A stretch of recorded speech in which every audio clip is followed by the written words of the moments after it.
Cinema தயாரிப்பாளர் AVM Saravanan இன்று காலை காலமான நிலையில் அவரது உடலுக்கு அஞ்சலி செலுத்துவதற்காக முதலமைச்சர் மு க ஸ்டாலின் சென்றிருக்கிறார். அந்த காட்சிகளை திரையில் பார்த்து வருகிறோம். முதலமைச்சர் மு க ஸ்டாலின் ஏவிஎம் சரவணனின் உடலுக்கு மரியாதை செலுத்துகிறார். தமிழ் திரையுலகின் வளர்ச்சியில் நீங்கா இடம் பிடித்தவர், பல வெற்றி திரைப்படங்களை கொடுத்தவர், பல முக்கியமான இயக்குநர்களையும் உருவாக்கியவர் ஏவிஎம் சரவணன். வயது மூப்பின் காரணமாக இன்று காலை அவரது உயிர் பிரிந்தது. தொடர்ச்சியாக ரசிகர்களும் திரையுலகினரும் ஆழ்ந்த இரங்கலை தெரிவித்து வருகின்றனர். தகவல்களோடு செய்தியாளர் ராஜ்குமார் இணைந்திருக்கிறார். ராஜ்குமார், ஏவிஎம் படப்பிடிப்பு அரங்கில் உள்ள 3வது மாடியில் ஏவிஎம் சரவணனின் உடல் அஞ்சலிக்காக வைக்கப்பட்டிருக்கு. முதலமைச்சர் மு க ஸ்டாலின் அஞ்சலி செலுத்துவதற்காக அங்கு வந்திருக்கிறார். என்ன விவரம்? ஆனந்தி, தமிழ் திரைப்பட துறையில் மிக முக்கியமாக தயாரிப்பாளராக இருந்த ஏவிஎம் சரவணன் உடல்நலக் குறைவு காரணமாக இன்று அதிகாலை சென்னை வடபழனியில் இருக்கக்கூடிய அவருடைய இல்லத்தில் உயிர் பிரிந்தது. அவருடைய உடல் பொதுமக்கள் மற்றும் திரைத்துறையினர், முக்கிய பிரமுகர்கள் மரியாதை செலுத்துவதற்காக ஏவிஎம் ஸ்டுடியோவில் வைக்கப்பட்டிருக்கிறது. இன்று காலை முதலே உறவினர்கள், திரைத்துறையை சேர்ந்த பலரும் மரியாதை செலுத்தி வருகின்றனர்.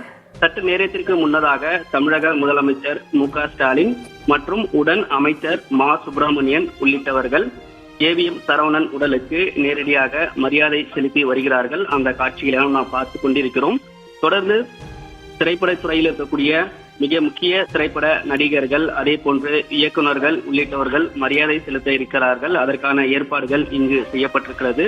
இன்று மாலை 4 மணி அளவில் அவருடைய உடல் தகனம் செய்வதற்கான ஏற்பாடுகள் செய்யப்பட்டு வருவதாகவும் அவருடைய உறவினர்கள் தெரிவித்திருக்கிறார்கள். தற்போது முதலமைச்சர் மு க ஸ்டாலின் நேரில் மரியாதை செலுத்தி வருகிறார். மிக குறிப்பிட்டு சொல்ல வேண்டும் என்றால், ஏவிஎம் சரவணன் அவருடைய குடும்பத்திற்கும் முன்னாள் முதலமைச்சர் கருணாநிதி அவருக்கும் மிகவும் நெருக்கமாக இருந்திருக்கிறார். திரைத்துறையில் மிக முக்கியமாக முன்னாள் முதலமைச்சர் கருணாநிதி எழுதியிருக்கக்கூடிய திரைக்கதை உள்ளிட்ட ஆலோசனைகள் எல்லாம் ஏவிஎம் சரவணனுக்கு வழங்கப்பட்டிருக்கிறது. மிக நீண்ட நெடிய நெருக்கம் கூட முன்னாள் முதலமைச்சர் மு கருணாநிதியுடன் ஏவிஎம் சரவணனுக்கு இருந்திருக்கிறது. அந்த நினைவுகள் எல்லாம் தற்போது பகிர்ந்து கொள்ளக்கூடிய வகையில் முதலமைச்சர் மு க ஸ்டாலின் மரியாதை செலுத்தி வருகிறார். அதனைத் தொடர்ந்து முக்கியமான நடிகர்கள்லாம் காலை 10 மணியிலிருந்து மரியாதை செலுத்துவதற்கான ஏற்பாடுகள் இருப்பதாக அவருடைய உறவினர்கள் தெரிவிக்கிறார்கள். குறிப்பாக நடிகர் ரஜினிகாந்த், கமல்ஹாசன் உள்ளிட்டவர்களும் நேரில் வந்து மரியாதை செலுத்துவதற்கான ஏற்பாடுகள் இருக்கிறது. அதையொட்டி இங்கு அதற்கான திட்டமிடல் செய்திருக்காங்க. ஆனந்தி, தொடர்ந்து வேறு எந்தெந்த தலைவர்கள்லாம் அஞ்சலி செலுத்துவதற்கு வருகை தர இருக்கிறாங்க ராஜ்குமார்? ஆனந்தி, ஏவிஎம் சரவணன் மிக முக்கியமாக தமிழ் திரைப்பட துறையில் மிக முக்கிய பங்காற்றியிருக்கிறார். அவர் தயாரித்திருக்கக்கூடிய பெரும்பாலான படங்கள் வெற்றி படமாக மாற்றியிருக்கிறது. பல இயக்குநர்களை உருவாக்கி இருக்கிறார். அதே போன்று நடிகர் ரஜினிகாந்த், கமல்ஹாசன், விஜயகாந்த் உள்ளிட்டவர்கள் நடித்த பல வெற்றி படங்களை தயாரித்திருப்பவர் ஏவிஎம் சரவணன். அது மட்டும் இல்லாமல் நடிகர் விஜய், சூர்யா உள்ளிட்டவர்கள், விக்ரம், அர்ஜுன் உள்ளிட்ட பல முக்கிய முன்னணி திரைப்பட நடிகர்களை உருவாக்கியவர். இவர்கள் அனைவருமே இன்று மரியாதை செலுத்துவதற்கான ஏற்பாடுகள் இருக்கிறது என்று தெரிவித்திருக்கிறார்கள். குறிப்பாக இன்னும் சற்று நேரத்தில் நடிகர் சிவகுமார், நடிகர் சூர்யா உள்ளிட்டவர்கள் நேரில் வந்து மரியாதை செலுத்த இருப்பதாக அவருடைய உறவினர் தரப்பிலிருந்தும் தெரிவிக்கிறார்கள். அதே போன்று விஜயகாந்தை வைத்து முக்கியமான படங்களை இயக்கியிருக்கிறார்கள். குறிப்பாக விஜயகாந்த் நடித்த மாநகர காவல் திரைப்படம் எல்லாம் 150 நாட்கள் ஓடி இருக்கக்கூடிய படம்.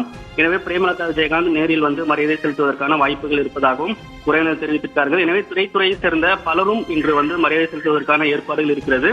அதையொட்டி இங்கு அதற்கான மரியாதை செலுத்துவதற்கான நிகழ்வுகள் பலரும் வர இருக்கிறார்கள். அதற்கான திட்டமிடலுடன் இங்கு ஏற்பாடு செய்யப்பட்டிருக்கிறது. தகவல்களுக்கு நன்றி ராஜ்குமார்.